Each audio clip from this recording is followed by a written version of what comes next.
I recently made a video about how the CFM RISE and Pratt & Whitney's geared turbofan would compete to power the single-aisle airliners of the future. But after that video, quite a few of you guys wrote asking, hey, what about Rolls-Royce? Couldn't the UltraFan engine also be a part of this engine war? Well, the answer to that is yes, but it's complicated. Stay tuned.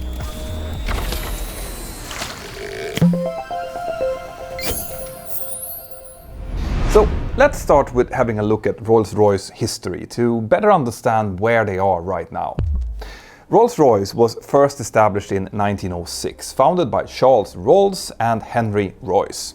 Those two partners had already been working together for almost 2 decades at that point, building different machinery and engineering equipment before founding Rolls-Royce in order to make and sell cars. Less than a decade later, with the First World War already underway, the company made its first aircraft engine, called the Eagle, which powered quite a few of the early bombers. But actually, the company went into the aviation business more out of necessity than by choice. Because while Rolls in particular was interested in aviation before the war, the company was doing reasonably well making luxury cars, so there was very little reason to risk that by going into a new venture. But obviously after the war broke up, there wasn't much of a market for luxury cars anymore, so starting to make the pivot into aircraft engines became a natural move to do. Rolls-Royce ended up making over 4,500 Eagle engines in total, and they continued making these type of engines even after the First World War had ended. But it was during the Second World War that their engines became a lot more famous. That was mainly thanks to the fantastic Merlin engine, which was actually the last engine that Henry Royce designed himself, but sadly he never got to see it fly before he died. This awesome engine powered the famous Hurricane and Spitfire fighters, as well as the Mosquito, the Halifax and the Lancaster bombers. In the United States, the Packard Motor Company were given a license to make versions of the Merlin, mainly for the P-51 Mustang, although in the end many of those American-made Merlins actually made it into British fighters and bombers as well. Over 200,000 Merlin engines were made between Rolls-Royce, Packard and other wartime producers, and plenty of those 27-litre V12 Monsters engines are still around today, powering a variety of flying warbirds. Now, Rolls-Royce had started working on gas turbine engines already during the Second World War, designing and making both turboprops and turbojets before the end of the 1940s. And in the 1960s, the company also acquired Bristol Siddeley, another jet engine maker. Now, this was a big deal because it handed Rolls-Royce a number of key engine projects. An example of that was the Pegasus engine, which powered the Harrier jump jet, and the Olympus engine, different versions of which powered the Vulcan bomber and even the Concorde. Between all of their activities, by the 1960s, Rolls-Royce had made engines that powered military planes, tanks, hovercrafts, warships, various industrial applications, and of course several big and small aircraft. In the modern world of commercial aviation, the most important jet engine that Rolls-Royce produced was likely the RB211. This was a very successful high-bypass turbofan that powered aircraft like the Lockheed 1011 TriStar and many of Boeing's 747s, 757s and 767s, and even a few Russian Tupolev Tu-204s. But even though it ultimately became very successful, the RB211 unfortunately ended up bankrupting Rolls-Royce. The company had vastly underestimated how time-consuming and incredibly costly developing this engine would ultimately become. Rolls-Royce went under receivership in 1971, and the British government, who had already subsidized the company to keep it afloat before this, ended up restructuring and nationalizing it. And this, by the way, was the time when Rolls-Royce car and aero engine divisions were separated.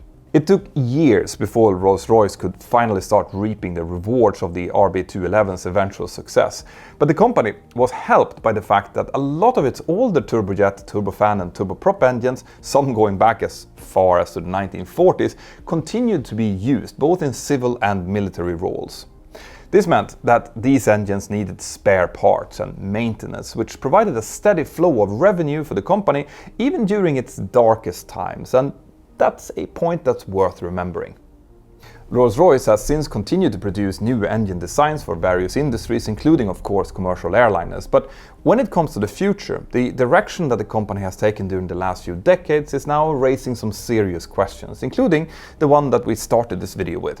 Could Rolls-Royce actually offer an engine for a Boeing 737 or an A320 replacement, an engine that could truly compete with CFM's future RISE open fan or Pratt & Whitney's geared turbofan? And if that is the case, is it going to be the UltraFan that will do it? Well, I will look into that right after this. As an airline pilot, being able to speak multiple languages is a great asset to have, and that's why I'm so happy to tell you about today's sponsor, Speakly. You see, Speakly is not just another language app, it's actually a game changer created by two really impressive polyglots who both speak 7 languages each. They spent over 6 years researching thousands of language learners in order to come up with their own special method, which focuses on teaching words and real-life situation phrases, enabling you to learn a language much faster and in a much more relevant and fun way. On average, research has shown that you can learn a language up to 5 times faster if you use this method instead of traditional techniques, meaning that you can learn a new language in as little as 3 to 4 months if you only spend 30 minutes per day on the app. The app is super flexible and adaptive to your needs, and I am currently using it to improve my Spanish vocabulary, y la verdad es que funciona muy bien. The app is available on both iOS and Android, and if you use my discount link here below, then you can try it for free up to 7 days, and you will also receive a 60% discount when you sign up for it. So thank you, Speakly. Now back to the video. A major criticism of Rolls-Royce today is that it has missed a really important chunk of the airline market. The company has developed a number of commercially successful turbofans in recent years, most notably the Trent family, whose designs drew heavily from the RB211. Actually, when the Trent was first launched in the late 1980s, it was marketed as an updated, upsized RB211 variant, and the number of aircraft that this engine family has actually powered is quite impressive. Rolls-Royce currently makes versions of the Trent engines for the Boeing 777, the Boeing 787, the Airbus A330, 340, 350 and the Airbus A380. And interestingly, a marine version of the Boeing 777 Trent variant also powers a number of military ships, including Britain's 2 Queen Elizabeth-class aircraft carriers. Anyway, between the RB211 and the Trent family, Rolls-Royce is covering quite a big variety of airliners. But crucially, with the exception of the long out-of-production Boeing 757, all of these aircraft are long-haul wide bodies. And that turns out to be quite a big problem, because in terms of aircraft production and therefore sales of engines, single-aisle aircraft like the Boeing 737 and Airbus's A320 family outsell wide bodies many times over. That's actually why they call the 737s and the Airbus A320s the bread and butter aircraft of Boeing and Airbus. Now, to be fair, Rolls-Royce didn't actually shun the single-aisle aircraft market by choice. Some of its larger business jet engines have also powered some smaller airliners like the Boeing 717, but beyond that, Rolls-Royce also had another significant presence in the single-aisle market. They were a key partner in the AIE V2500 engine project, which provided one option for the legacy Airbus A320 family, the other being the CFM56. The V2500 also powered the McDonnell Douglas MD-90, which preceded the Boeing 717. And more recently, the V2500 was selected to power the Embraer KC-390, which is a military cargo jet roughly the size of a C-130 Hercules. In total, IAE, which stands for International Aero Engines, made over 7,600 V2500 engines, which is a very significant number. Now, originally, there were 5 partners in IAE. Rolls-Royce and Pratt & Whitney each had 30% stake, the Japanese Aero Engine Corporation had 23%, MTU in Germany had 11%, and finally Fiat Aviazione held 6%.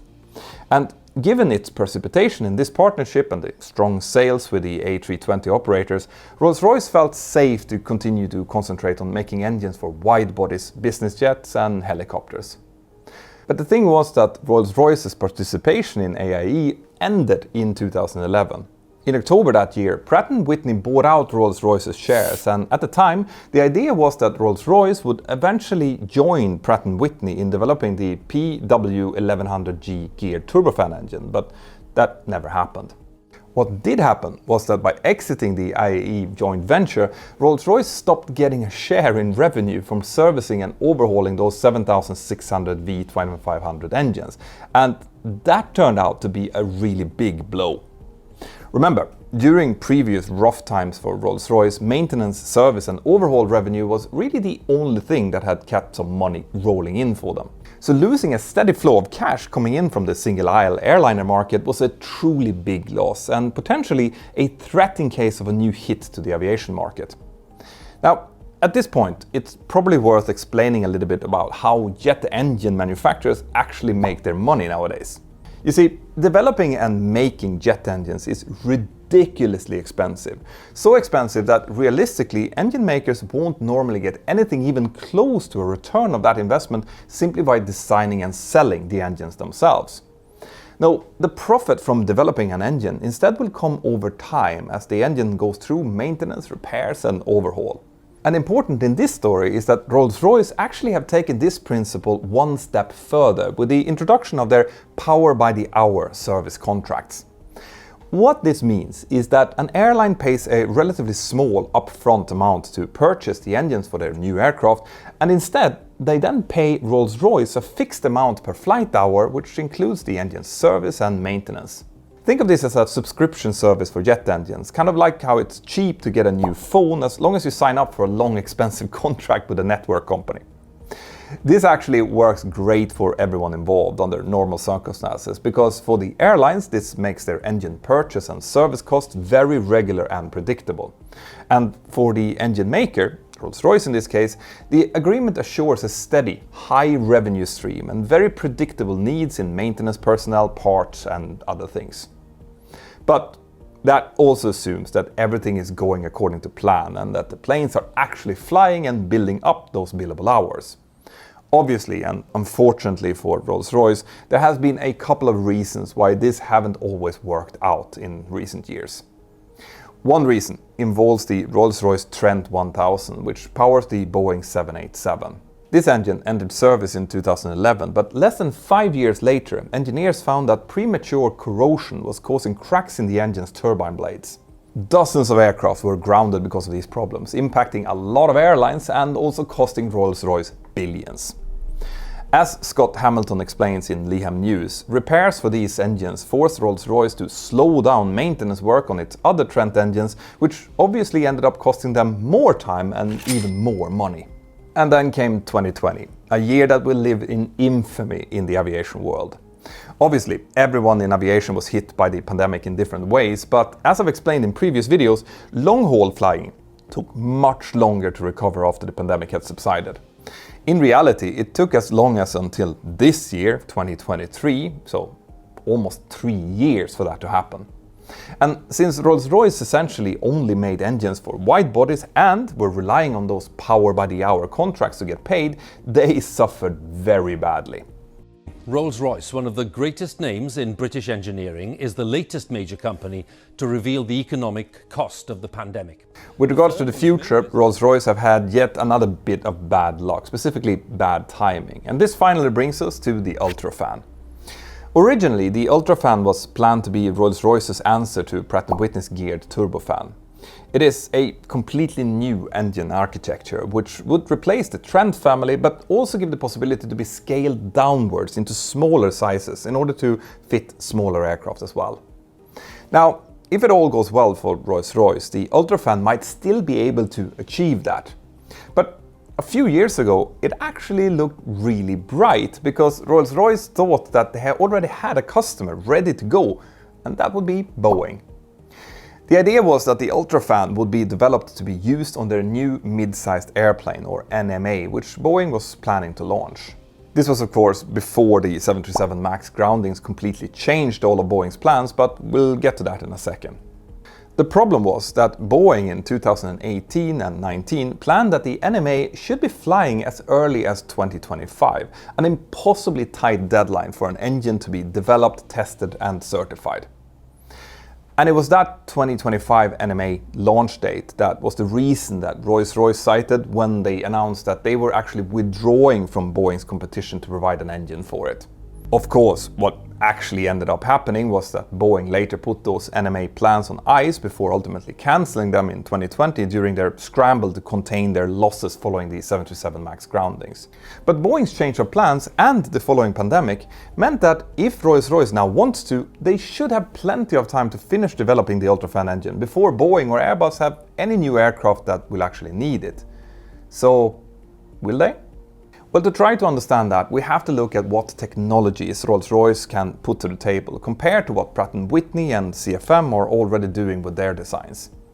As I explained in detail in my earlier video on this subject, one key technology is the geared fan, which Pratt & Whitney brought to the single-aisle market first. But General Electric and Safran, who makes up CFM, are applying this technology differently by adopting the open fan architecture of the RISE engine.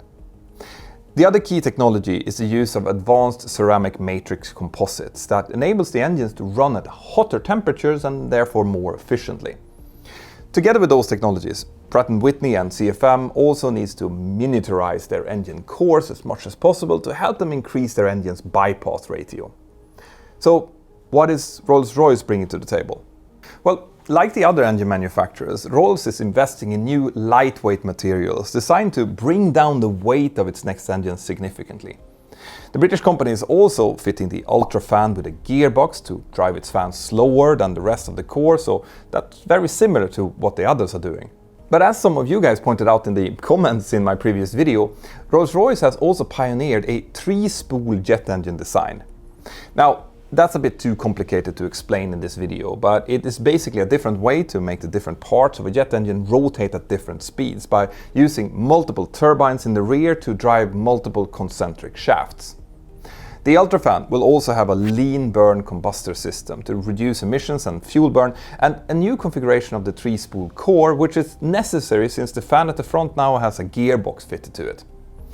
On top of that, when they first announced the UltraFan, Rolls-Royce also mentioned that the engine would have a variable pitch fan system. This would allow its design to be optimized further, and that's actually something that they will have in common with the CFM RISE engine if they choose to go down that path. But sadly, there hasn't been any mention of this variable pitch fan in more recent presentations of the UltraFan, so we don't really know if that's going ahead. In any case, the first UltraFan engine, which Rolls-Royce tested in May this year, had an overall pressure ratio of 70:1 and a bypass ratio of 14:1, which is pretty spectacular. By comparison, the highest overall pressure ratio of any Trent engine is 50:1 and the highest bypass ratio 10:1. But we are not really interested in comparing the UltraFan with previous Rolls-Royce engines. We want to figure out how it might fare against the CFM RISE or the next generation Pratt & Whitney geared turbofan, right? And the problem with doing that is that making an apples-to-apples comparison is practically impossible in this case. And that's obviously because of the one feature of the Rolls-Royce UltraFan that I haven't mentioned so far. It's absolutely crazy size. At the moment, the world's largest jet engine by fan diameter, which is actually in service, is the General Electric GE9X, which powers Boeing's new 777X. The cowling of that engine is already so huge that it actually has a larger diameter than the hull of the 737 that I fly. Now, the fan diameter of this gigantic GE9X is 134 inches or 340.4 centimeters, and to put that into perspective, the Rolls-Royce UltraFan prototype has a diameter of 140 inches or 355.6 centimeters. In other words, Rolls-Royce, who say that they can scale the UltraFan to fit different aircraft sizes, decided to start the ball rolling by building an engine that is 6 inches or about 15 centimeters bigger than the world's currently biggest airliner engine. So why would they do that? Well, one explanation is that Rolls-Royce wanted to test the most demanding possible gearbox that such an engine might require in order to drive that ridiculously big fan. And to be fair, they did achieve that. Their gearbox is rated at 50 megawatts and reached 63 megawatts in testing. That's about 87,000 horsepower. It is quite possible that when Rolls-Royce decided on the size of their first UltraFan demonstrator, they had stopped thinking about a possible mid-sized aircraft from Boeing or Airbus and were instead concentrating on a direct replacement for their Trent family. Maybe they also had a thought in the back of their mind about providing a possible two-engine solution to the current quad-engine jumbos out there. Who knows? But what this means for our comparison is that we won't know where Rolls-Royce is compared to existing makers of single-aisle engines for a long while. Rolls says that the UltraFan could be scaled to thrust levels anywhere between 25,000 to 110,000 pounds or 110 to 490 kilonewtons. But we know from experience that when an engine is scaled up or down, things like its bypass ratio will also change. The UltraFan's 14:1 bypass ratio is really impressive, but will it stay that high when it gets smaller? Remember, Pratt & Whitney's geared turbofan is at 12.5:1. Anyway, the good news for Rolls-Royce is that the current surge in air travel demand is finally returning it to solid profitability. At the height of the pandemic, they actually planned to put the UltraFan into storage as soon as initial testing was completed, but that doesn't seem to be the case anymore. Rolls-Royce would still need a launch customer for this engine, but being on solid financial footing and with little appetite from Boeing or Airbus for the new airliner, for at least the next 10 years or so, it seems that for once Rolls-Royce probably have time on their side to continue working on its concepts. Maybe we will see a scaled down UltraFan eventually. And only then will we be able to know how it stands up to the other competition. So what do you guys think? Let me know in the comments below and leave a like if you liked the video. Now if you did like this video, you should check out the other videos I've done in the aircraft engine series, and you can check them out here. Also check out some of my cool merch designs using the links in the description below, and consider taking part in my awesome Patreon crew that helps me produce these videos. Have an absolutely fantastic day, and I'll see you next time. Bye bye.